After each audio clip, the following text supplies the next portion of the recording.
Sahabat fillah yang dirahmati Allah, fabi ai ala rabbikuma tukadziban. Maka nikmat-nikmat Rob kalian yang mana yang kalian dustakan, wahai jin dan manusia? Ayat ini diulang oleh Allah Azza wa Jalla sebanyak 31 kali dalam surat Ar-Rahman. Keindahan susunan huruf-hurufnya, kesesuaian makna-makna, dan keserasian lafaz-lafaznya membuat kita kagum membacanya. Jika kita mengaku beriman, hati kita pasti bergetar karena makna dan teguran Allah Azza wa Jalla. Dalam surat Ar-Rahman, Allah juga menyebutkan berbagai nikmat yang diberikan kepada hamba-hambanya yang berkaitan dengan agama, dunia, kemaslahatan manusia, dan setiap Allah menyebutkan model kenikmatan ini ditutup dengan fabi ai ala rabbikuma tukadziban. Artinya, nikmat Tuhanmu yang mana lagi yang kamu dustakan, wahai manusia dan jin? Setelah menjelaskan nikmat hidup di dunia, Allah menjelaskan bahwa semua akan fana dan hancur karena yang abadi hanya Allah Azza wa Jalla. Dan saatnya alam semesta akan hancur. Allah berfirman yang artinya, apabila langit terbelah dan menjadi mayar merah seperti kilauan minyak. Quran Surat Ar-Rahman ayat 37.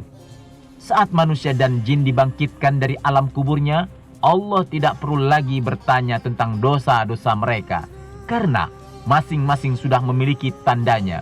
Orang-orang yang durhaka akan direnggut ubun-ubunnya dan kakinya.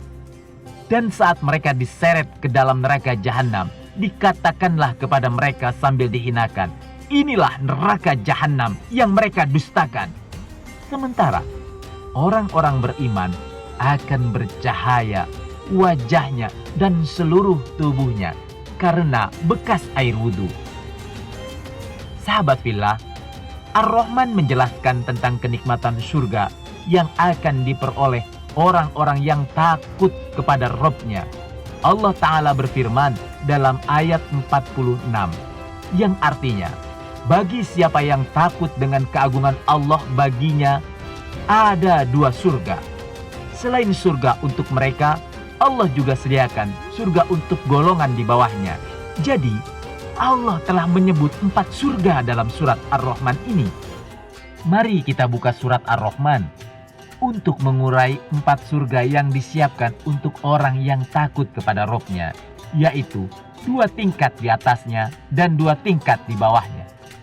Karakteristik surga-surga ini dijelaskan perbedaannya dengan jenis bidadari dan mata air yang keluar dari surga itu. 2 surga yang pertama memiliki mata air yang mengalir, sedangkan 2 surga di bawahnya memiliki mata air yang memancar. Ibnu Katsir menjelaskan bahwa jenis surga yang pertama terbuat dari emas dan disediakan untuk mereka yang tergolong kelompok muqarrabin atau as-sabiqun as-sabiqun. Sedangkan 2 jenis surga berikutnya dibuat dari perak dan disediakan untuk kelompok ashabul yamin. Sebagaimana dijelaskan dalam surat Al-Waqiah, 2 jenis surga yang disebut pertama lebih tinggi statusnya ketimbang 2 jenis surga berikutnya. Sebagai kenikmatan yang akan mereka dapatkan antara lain jenis bidadari yang akan melayaninya. Untuk tingkat pertama disebut qasiratut tarf, sedangkan jenis bidadari kedua disebut khairatun hisan yang akan menetap di surga jenis kedua ini. Lalu apa perbedaan kedua bidadari ini?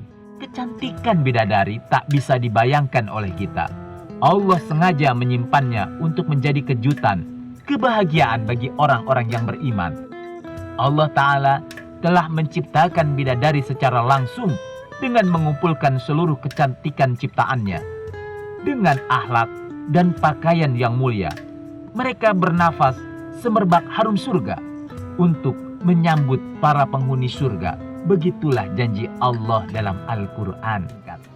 Hambanya yang memiliki rasa takut yang paling tinggi, mereka berhak mendapatkannya surga yang tertinggi. Rasulullah Shallallahu Alaihi Wasallam pun bersabda, di surga Ada 100 tingkatan yang dipersiapkan Allah untuk orang-orang yang berjihad di jalan Allah. Jarak antara 2 tingkatan bagaikan jarak antara langit dan bumi. Jika kalian meminta, mintalah surga Firdaus, karena ia surga yang berada paling tengah dan paling tinggi. Hadis riwayat Bukhari. Para pemelihara anak yatim, Nabi pernah menyebutnya, aku dan dia sedekat ini. Beliau mengisyaratkan dengan jari telunjuk dan jari tengahnya. Saking dekatnya, mereka yang menyantuni anak yatim bisa hidup berdampingan dengan Rasulullah kelak di akhirat. Begitu pula orang yang menyantuni janda dan orang miskin disebut oleh Rasulullah bagaikan orang yang sholat tidak berhenti dan orang puasa tanpa berbuka. Selain itu, orang yang ahli Quran tidak hanya menghafalkannya, juga mempraktekkannya dalam kehidupan sehari-hari. Rasulullah bersabda, dikatakan kepada ahli Quran ketika masuk surga, bacalah dan naiklah. Lalu ia membaca dan naik dengan setiap ayat 1 tingkatan hingga yang terakhir ia baca. Inilah cara untuk menggapai surga tertinggi. Nah, kita termasuk golongan manakah? Sudahkah jalan ini kita tempuh untuk menjadi tetangga Rasulullah di surga kelak?